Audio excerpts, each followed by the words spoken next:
Well, it's interesting so far. Some of the words you've used to describe how these relationships are created is it is authentic, it's patience, it's not taking it personal, but it also sounds like it requires a lot of honesty on your part as well, being completely vulnerable with them, like what you were saying earlier, that you're a person too. You're not, you may be a teacher and this authoritative figure, but at the end of the day, you are going through the same things that we all are. How important is that raw honesty with your students in this environment to create these relationships?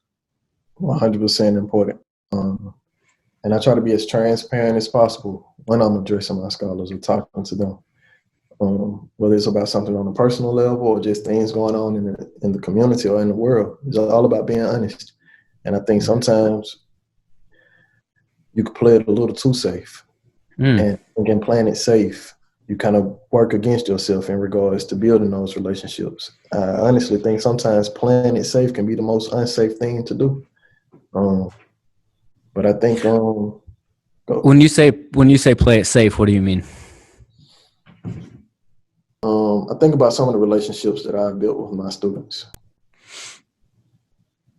And, there are so many fine lines that you have to walk and navigate because sometimes you don't want to cross any lines. You don't want to offend anyone. You don't want to offend the child. You don't want to offend their parents. You don't want to offend their beliefs and values.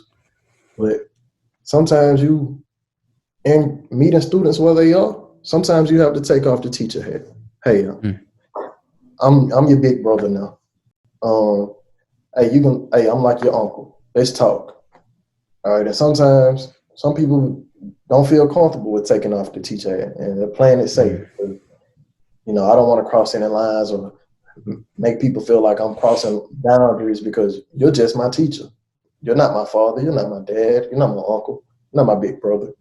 So that's just one example of what I mean by playing it too safe, because sometimes we get so wrapped up and consumed in just, I guess, what's right or wrong in the teacher world, or, of course you respect the code of ethics, but I think sometimes we can take it a little too far and it can be to our detriment because, it's all about building those relationships. So perfect example.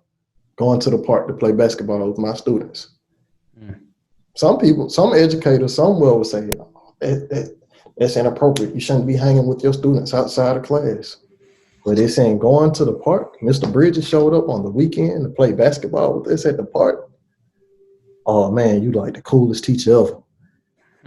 And that sets us up to build those relationships. And we bring those relationships back to the classroom. And I think about that particular group of students that I'm referring to.